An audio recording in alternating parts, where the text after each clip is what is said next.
Eu gostaria de cumprimentar a todos com a graça e a paz do Senhor Jesus Cristo, dizer da minha alegria de poder estar aqui mais uma vez. Já estou pensando em trazer minha carta de mudança, de transferência. Amém. Louvar a Deus pela vida do pastor Leclerc, irmã Gláucia, sua família, que Deus abençoe a toda a igreja. Estamos sentindo a falta do Juan com a Paulinha por conta desse acontecimento, são nossos amigos, e também me faço acompanhado, como o pastor Leclerc já falou, da minha esposa, meus filhos, Murilo e Luiz Fernando, meu pai está ali, uma alegria para mim, meu pai está ali, minha irmã também, Geisiane, meu cunhado, e também um casal de amigos ali, o João, a Cláudia também. Que Deus abençoe os irmãos que vieram aí nos acompanhando. E para mim é sempre um desafio muito grande poder pregar, e eu estava aqui ouvindo o relato da nossa irmã e me senti bastante tocado também, porque esse é um assunto que move muito meu coração. De modo que hoje mesmo de manhã, eu acordei às 6 horas da manhã para ministrar a um grupo de pessoas que está ali no Japão. É um grupo onde a gente apoia concurso básico em teologia, ministrando para eles. E devido a uma situação de enfermidade, a missionária que ali está tem passado um período de muita debilidade física, e ela já havia solicitado isso, e hoje de manhã cedo ela pediu que nós pregássemos para eles ali. E eu vou dizer aos irmãos que isso muito me tocou, muito mesmo, me deixou bastante emocionado poder ver a igreja ali, poder me comunicar com a igreja ali, pregar o evangelho para eles. Eles também me veem, e enquanto eu estava ouvindo a missionária falando, eu estava pensando como que às vezes a gente pode ajudar com tão pouca coisa, e como que isso faz diferença na vida daquelas pessoas que a gente ajuda, que a gente ora, que a gente intercede. Durante essa semana eu pedi que o grupo Ministério de Jovens da nossa igreja entrasse em contato com ela por meio do WhatsApp e com mensagens de incentivo, de encorajamento. Ela ficou profundamente tocada, e como que os missionários, como que aqueles que estão no campo precisam desse apoio da igreja. Então eu encorajo você, reiterando aí a palavra da irmã missionária, que você apoie, que você realmente contribua de alguma maneira, seja financeiramente, seja em oração, seja, enfim, com qualquer coisa que você puder ajudar, contribuir, somar, vai ser muito bem-vindo, com certeza, tá? Queridos, eu tenho uma palavra de Deus. Eu digo que todas as vezes que nos reunimos, Deus tem uma mensagem, tem um mensageiro. E nesta noite, aprove ao Senhor que eu estivesse aqui para pregar a palavra, para transmitir o conselho do Senhor. E eu queria que você me acompanhasse numa reflexão que nós vamos fazer baseado em 2 textos. No primeiro texto é o texto de Jeremias, capítulo 2, livro do profeta Jeremias, capítulo de número 2, vamos ler um versículo apenas no profeta Jeremias, depois vamos para o Evangelho de João, no capítulo de número 7. Primeiro livro do profeta Jeremias, capítulo 2.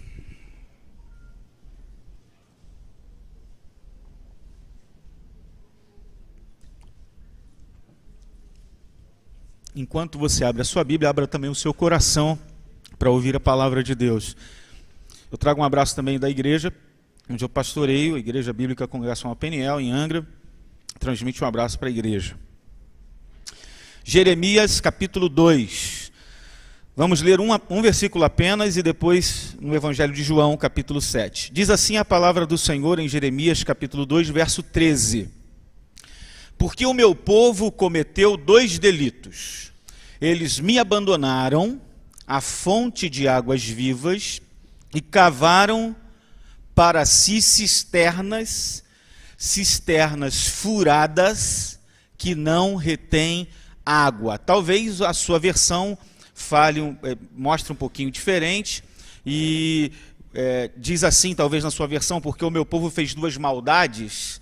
A mim me deixaram um manancial de águas vivas e cavaram para si cisternas rotas, que não retêm as águas.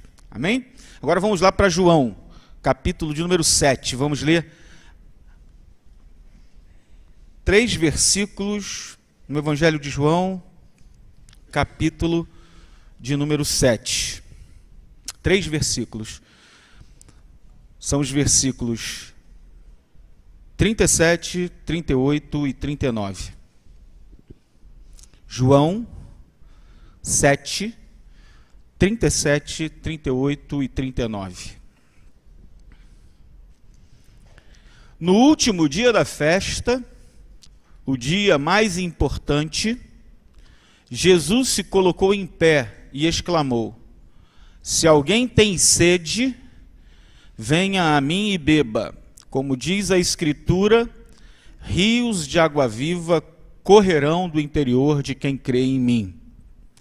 Ele disse isso referindo-se ao Espírito que os que nele crescem haveriam de receber, porque o Espírito ainda não havia sido dado, pois Jesus ainda não fora glorificado. Eu vou enfatizar os versos 37 e 38 mais uma vez.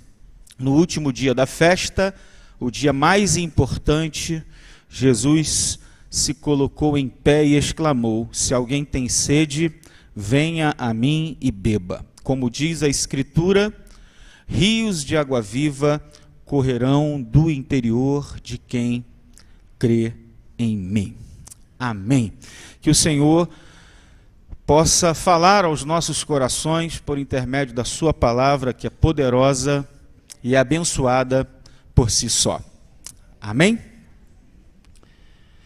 2 maldades, 2 crimes, 2 males cometeu o povo de Deus: deixar o Senhor, abandonar o Senhor, manancial de água viva, fonte de águas vivas, e cavaram cisternas rotas, cisternas rachadas, poços rachados que não retêm águas, cisternas furadas que não retêm águas.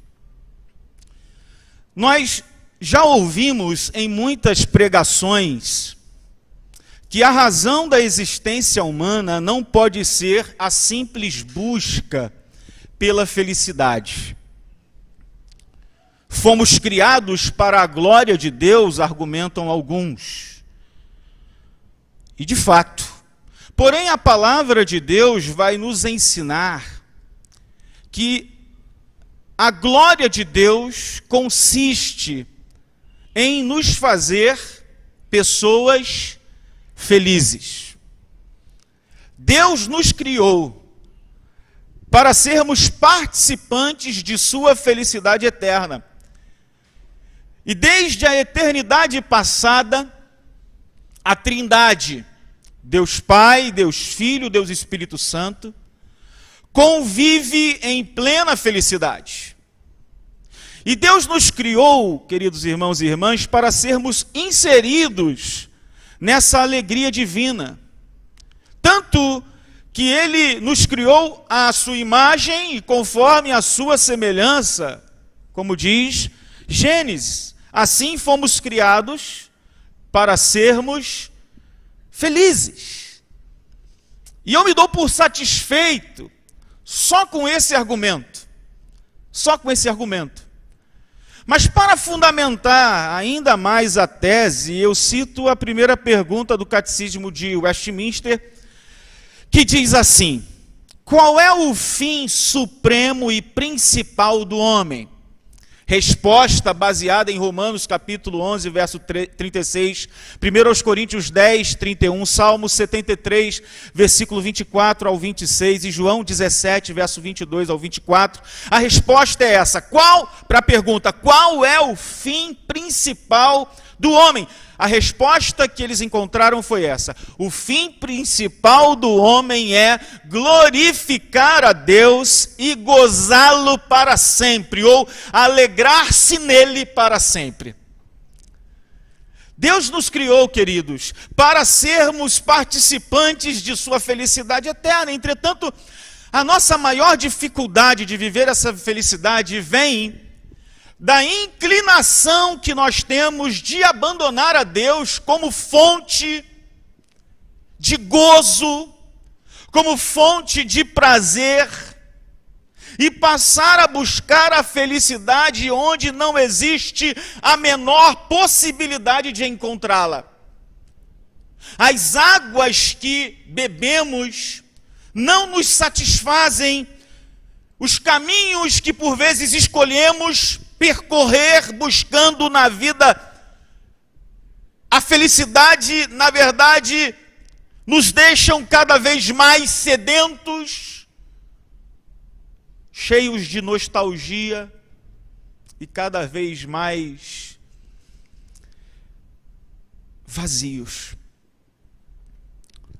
E é justamente isso que Deus está falando por intermédio do profeta Jeremias. E numa paráfrase da Bíblia Sagrada, escrita por Eugene Peterson na Bíblia Mensagem, nós encontramos um texto que nos ajuda a entender melhor o coração de Deus naquele momento.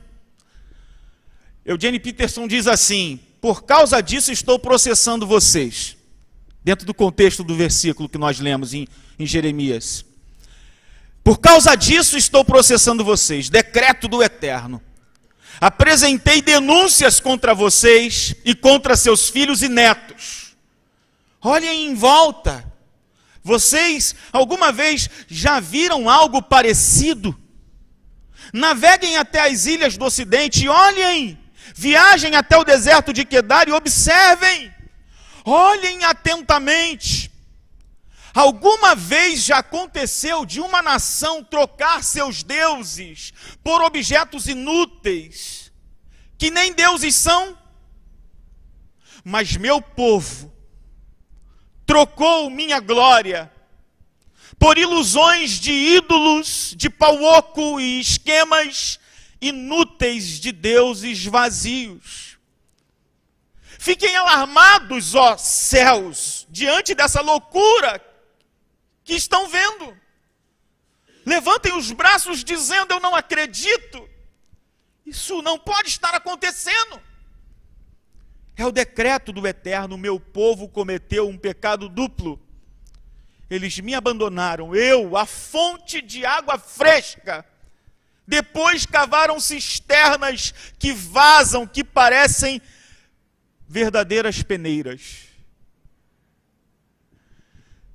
Queridos, a mensagem que nós lemos nesta noite, ela foi endereçada ao povo de Deus.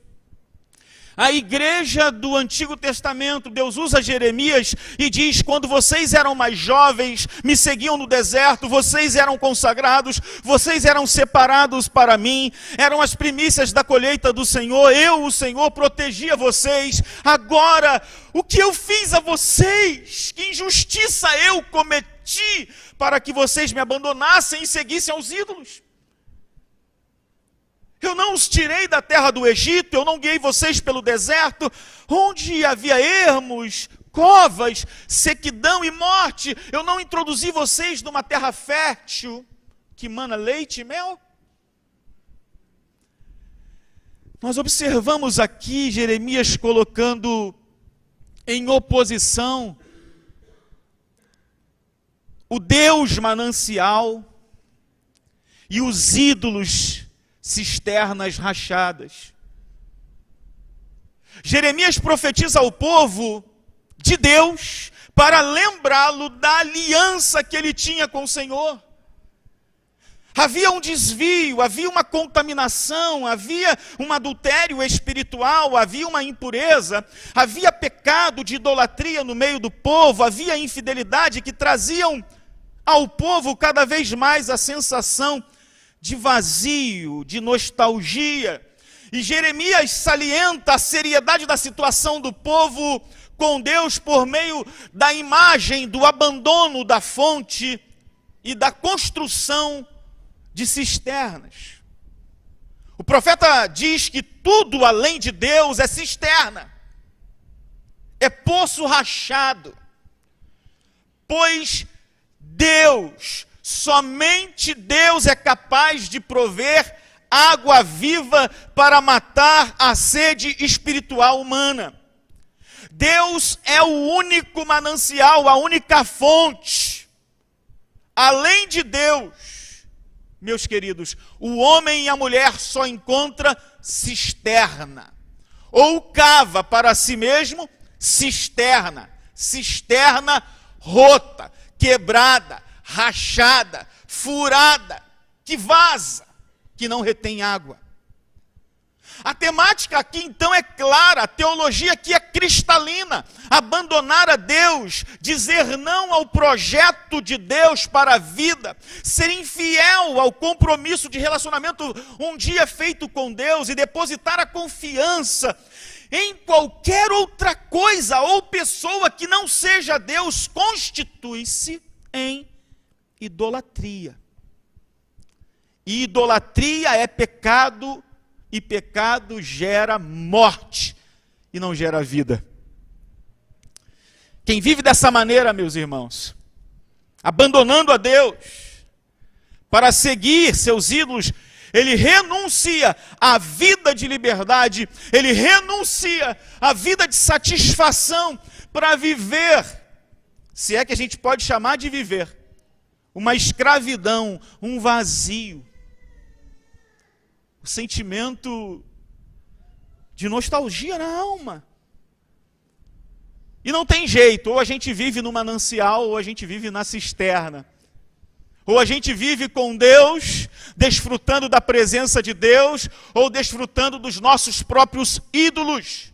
Dois males cometeu o povo. Primeiro, Israel abandonou a Deus, a fonte de salvação, a fonte de sustento espiritual. Segundo, Israel voltou a sua confiança para objetos de idolatria. E Jeremias, ele comparou, então, essas duas coisas com depósitos subterrâneos para acumular água de chuva, cujas paredes haviam ruído e estavam deixando vazarem as águas, tornando-se, portanto, inúteis e incapazes de saciar o povo. Muito bem, pastor Felipe, eu entendi o texto, eu entendi o que a passagem significou, agora eu preciso entender o que ela significa para mim hoje. O que essa passagem de Jeremias tem a ver comigo? Amados, Mark Driscoll, ele disse acertadamente que o contrário do evangelho é a idolatria. E João Calvino, ele vai mais fundo, vai mais profundo, quando ele diz que o coração humano é uma fábrica de ídolos. O fato é que ao longo de toda a Bíblia somos advertidos sobre os perigos dessa tendência nossa à criação de ídolos.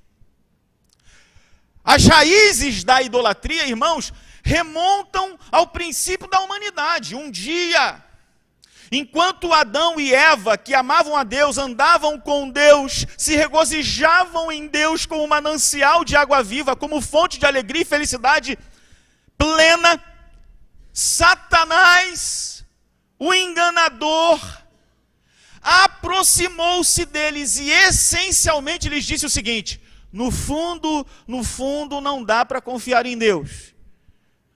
Deus é um ser tão restritivo, Deus é um ser tão controlador, Ele está tão fixado em seus próprios planos e projetos. Vocês precisam confiar em si mesmos, vocês precisam confiar em mim.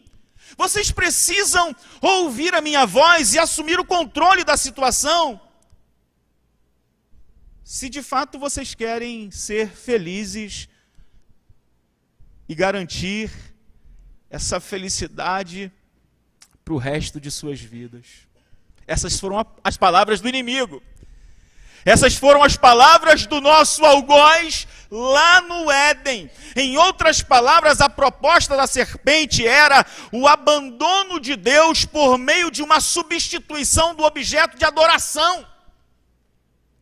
A serpente queria que os homens, Adão e Eva, representando a todos nós ali, trocassem o objeto de adoração.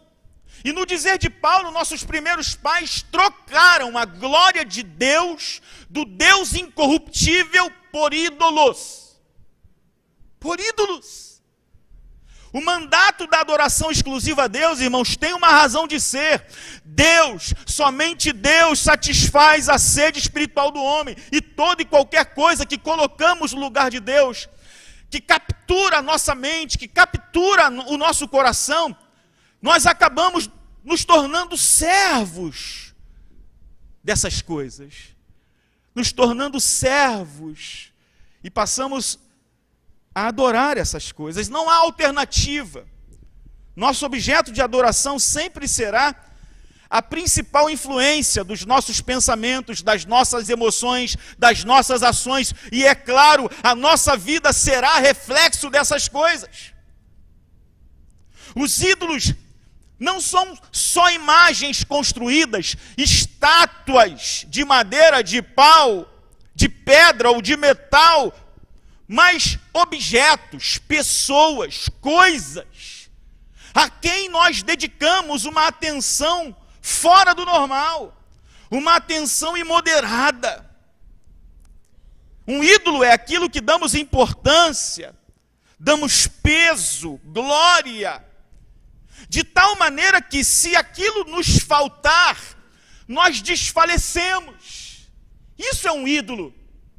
Você pode estar pensando aí, eu não tenho ídolos, pastor, eu não sou um idólatra, eu já me livrei disso, eu já quebrei todos os ídolos que estavam na minha casa, ou, na verdade, eu nasci num berço evangélico, protestante, eu nunca tive essa experiência idolátrica, então não, essa mensagem não serve para mim. Mas o que eu estou te dizendo nessa noite é que ídolos não se resumem apenas a imagens de escultura, esculpida. Não. Ídolo é tudo aquilo que toma de assalto o nosso coração.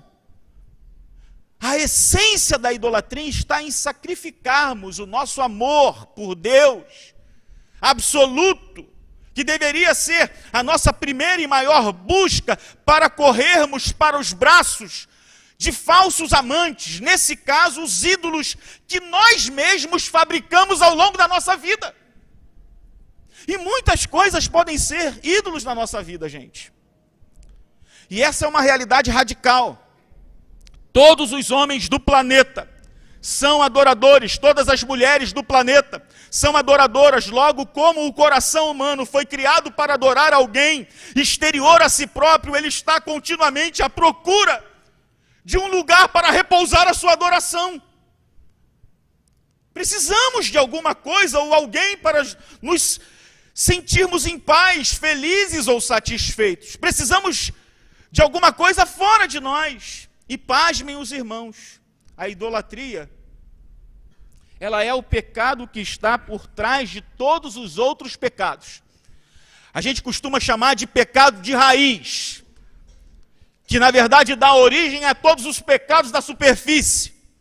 A verdade é que os nossos pecados superficiais são apenas sintomas de um problema mais profundo da nossa alma idólatra. Debaixo de todo pecado extremo, há um ídolo no coração. Um falso Deus, que acabou ofuscando a presença do Senhor, do Deus verdadeiro, do verdadeiro manancial, nos nossos pensamentos, nas nossas afeições e nas nossas atitudes. Mas de que maneira eu consigo descobrir meus ídolos? A única forma de nós expormos os ídolos do nosso coração é demonstrando qual é realmente a nossa principal fonte de alegria e confiança. Faça essa pergunta para você mesmo. Qual é a principal fonte de alegria e confiança que você tem? Se você fizer essa pergunta a você mesmo, se olhando no espelho, vasculhando a sua vida, fazendo uma autorreflexão enquanto eu prego, você descobrirá qual é o seu ídolo. O pecado da nação da aliança, bem como o pecado da igreja, é maior do que o pecado dos pagãos. Por quê, irmãos? Por quê? Porque os pagãos, eles são culpados somente de idolatria. Enquanto o povo de Deus, a igreja de Deus, transgride contra duas coisas, que são muito mais graves. Primeiro, por ser chamado povo de Deus, eles abandonam a Deus, o Deus vivo, e escolhem servir deuses fabricados por eles mesmos. E o interessante é que Deus é chamado aqui de manancial de águas vivas, ou seja, uma fonte ou um riacho que abastecia uma cisterna. E Cristo dá essa mesma água viva a todos os que receberam, para que seja uma fonte que jorra para a vida eterna. A nação de Israel, ao invés de aceitar a salvação baseada na graça divina, ela preferiu confiar nas obras das mãos dos homens, em ídolos sem valor, que no fundo eram incapazes de suprir suas mais profundas necessidades espirituais, do mesmo modo que cisternas rachadas, que deixam o seu conteúdo fugir, tinha pouco uso para manter a vida. E semelhantemente a igreja experimenta a mesma coisa quando abandona Deus e idolatra algo ou alguém, como se fossem Deus.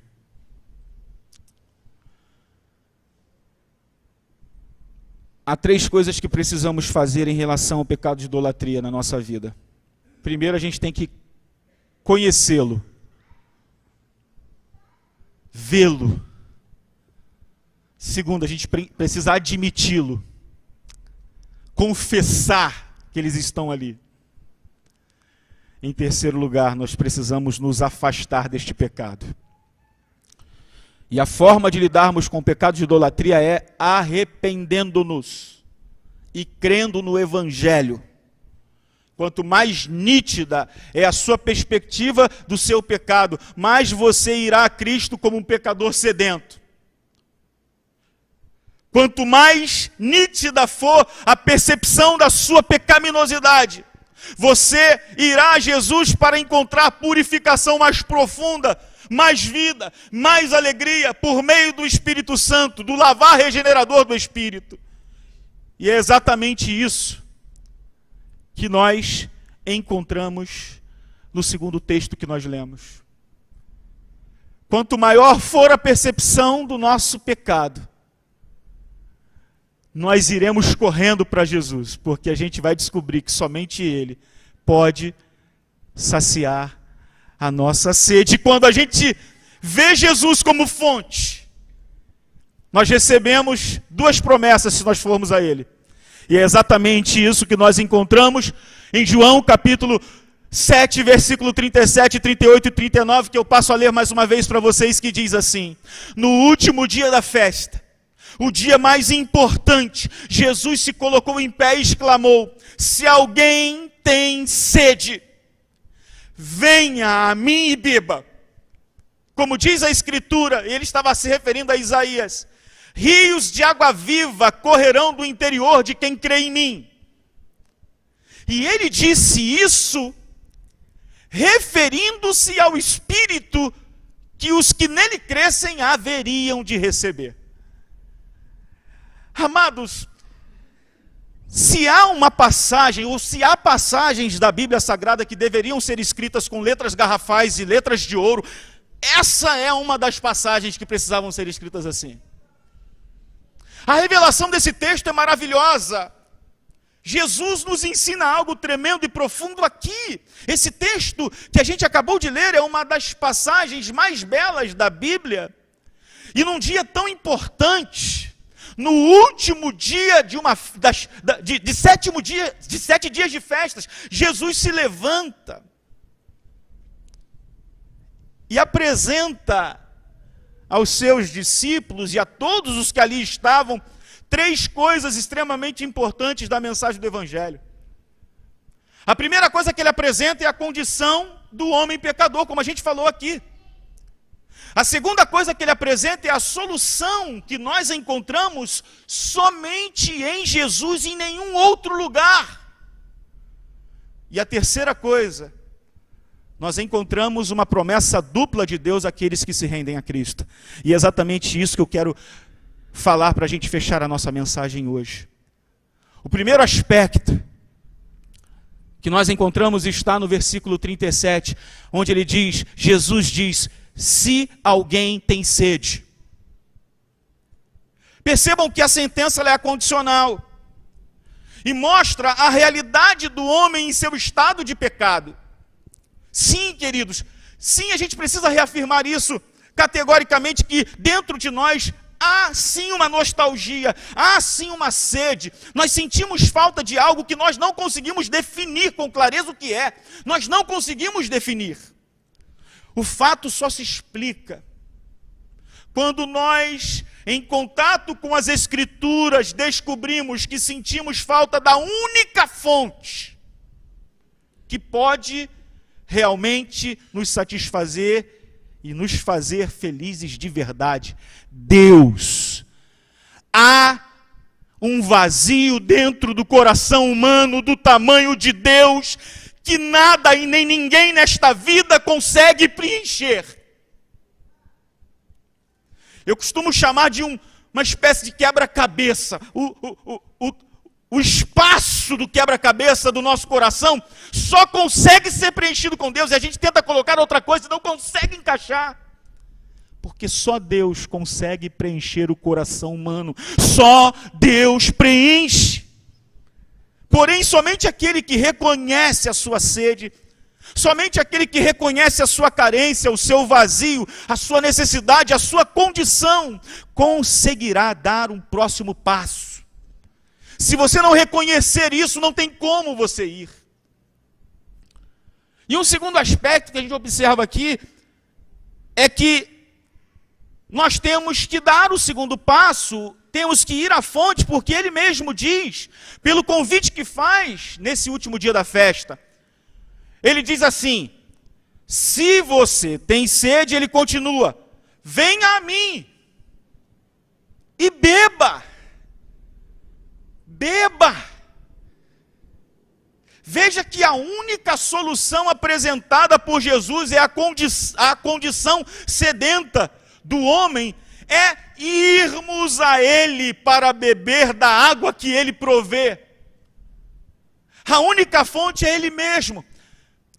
O que eu estou querendo dizer, irmãos, fazendo um link com o texto anterior, que a gente não pode pregar 2 sermões num só, e na verdade está tudo amarrado, é o seguinte, a idolatria da nossa carreira profissional, a idolatria da nossa família, a idolatria do nosso dinheiro, a idolatria da nossa posição, do nosso status, a idolatria dos nossos bens materiais, até mesmo dos nossos amigos, da nossa carreira profissional, dos nossos relacionamentos, tudo aquilo que nós idolatramos, queridos, é incapaz de suprir a nossa carência, porque somente Jesus, Ele disse, se você tem sede, vem a mim, não adianta você buscar outra coisa, qualquer coisa que você queira fazer ou construir, ou amar mais do que a Deus, na verdade você chegará a uma conclusão, que aquilo ali te deixou mais sedento, porque só Deus, só Jesus Cristo é a fonte que sacia a nossa sede.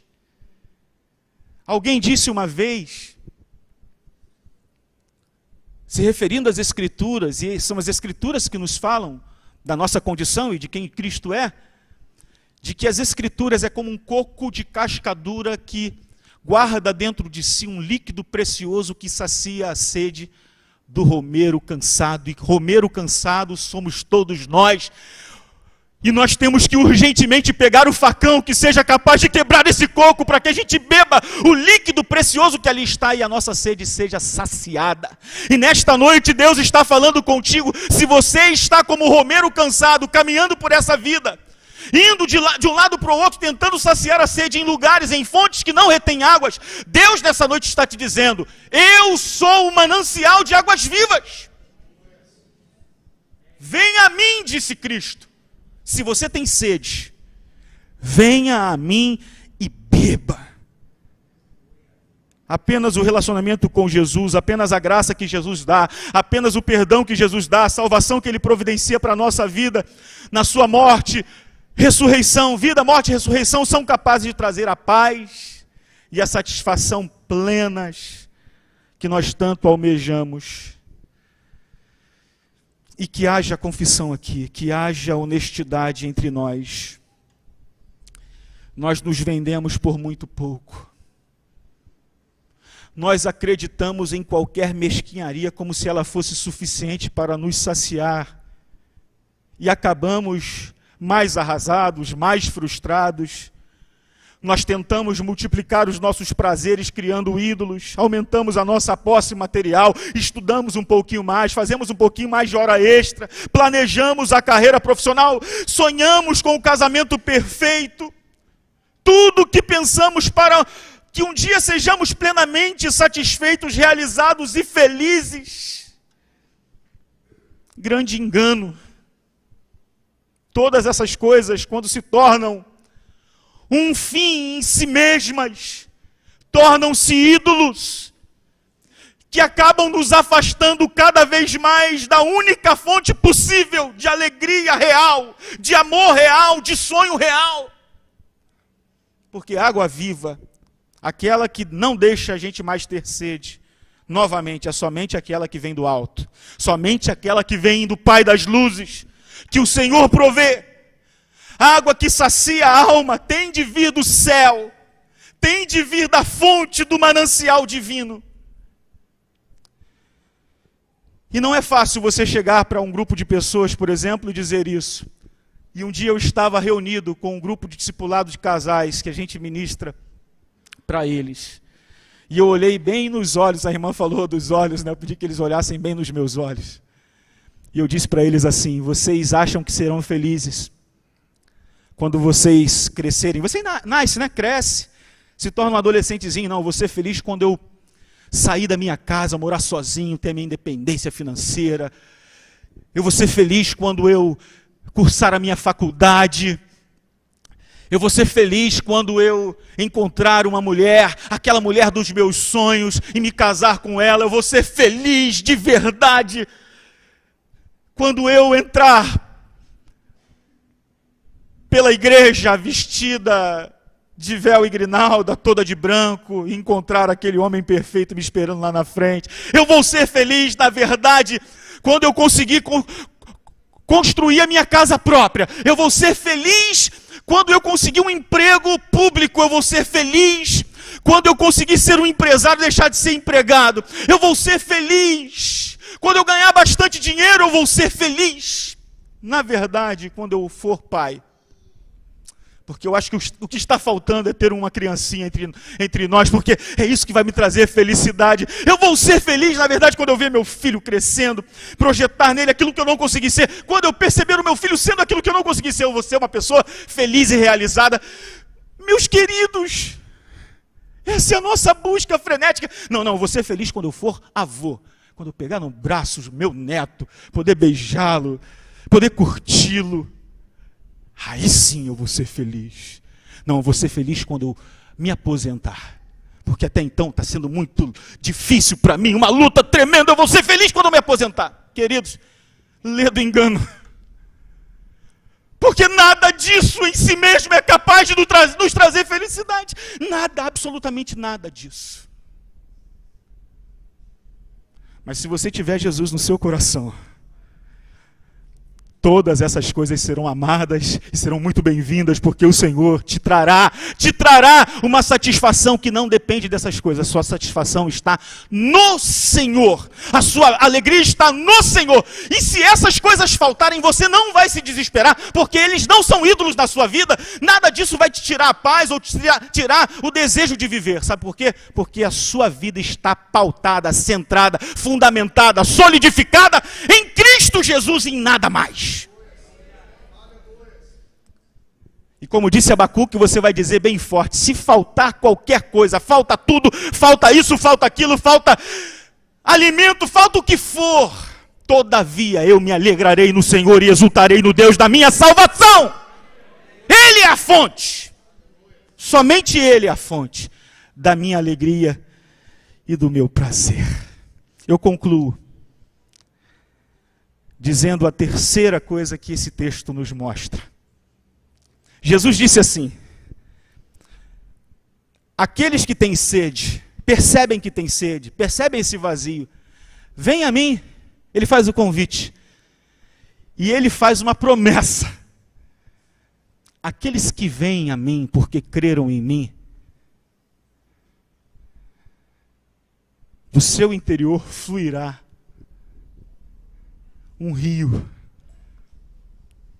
Duas coisas ele nos mostra aqui. A primeira coisa é o seguinte: quando você vai a Cristo, você tem a garantia de que sua sede será dessedentada. Essa é a primeira coisa. Se nós formos a Cristo, nós teremos a certeza de que aquilo que a gente buscava, a gente encontrou nele.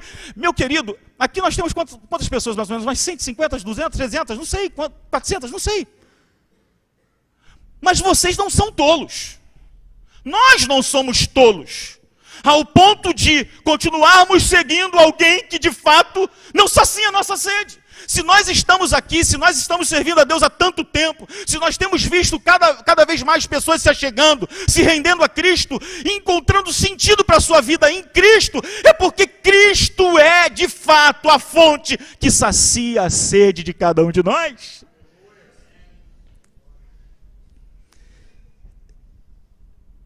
Só que há um viés importante aqui, que tem a ver com aquilo que a nossa irmã no início falou, e eu preciso fechar a nossa mensagem dizendo isso. Quando você vai a Cristo, você é saciado, mas você também se torna uma fonte.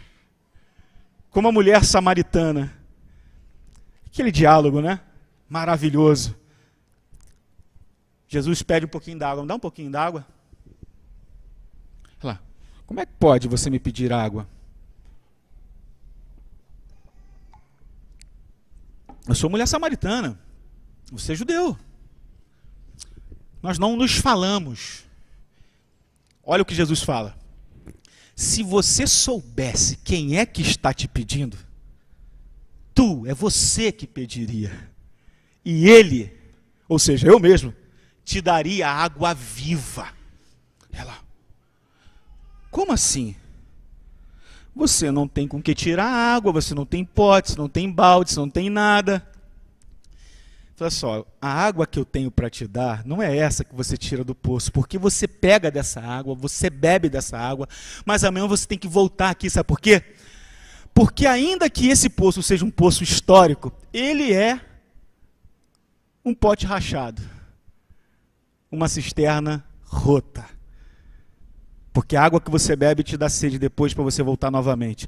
Agora, se você beber da fonte que eu lhe der, você nunca mais terá sede, e do seu interior fluirá um rio de águas vivas. Ela falou, então me dá dessa fonte, me dá, eu quero beber, me dá dessa água, essa água é mágica, essa água é maravilhosa, essa água é milagrosa. E Jesus falou assim, tudo bem, eu vou te dar de beber, mas vai chamar o seu marido. Eu não tenho marido. Disseste bem. Ou seja, Jesus foi no ponto da idolatria. Percebe, irmãos? Jesus vai no ponto da idolatria da vida daquela mulher e trata a idolatria no coração dela, a cisterna rota do coração dela, e traz ela para a fonte. E quando ela bebe da água, o que ela faz? Ela vai para os seus patrícios, ela vai para os seus compatriotas e compartilha, dizendo, eu encontrei o Messias.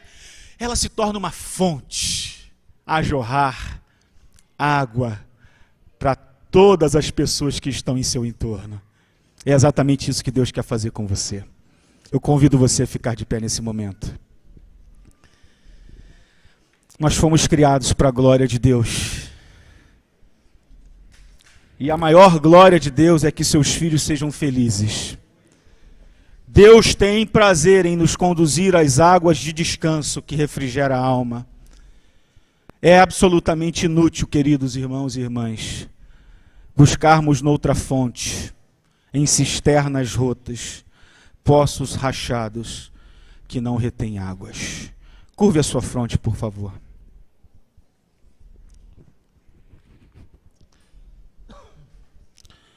Querido Senhor, nós estamos na Tua presença, ó Pai. Nós queremos Te agradecer, ó Senhor, pela Tua palavra nesta noite que foi ministrada. Eu não conheço as pessoas que aqui estão. Eu não conheço nenhuma dessas pessoas na sua intimidade. Mas o Senhor conhece quem somos além do ambiente religioso. O Senhor sabe quem somos em casa, no trabalho, no seio da família, na vizinhança, na escola. O Senhor conhece a gente por dentro e por fora. Portanto, Pai, nós queremos neste momento nos render aos Teus pés e confessar a Ti, Senhor, que muitas vezes nós temos buscado ídolos, abandonado ao Senhor. E o Senhor nos chama ao arrependimento nesta noite. O Senhor nos chama à fonte, ao manancial. E nós queremos, num ato de fé, abandonar os ídolos, abandonar as cisternas e ir à fonte, a única fonte que pode de fato nos saciar.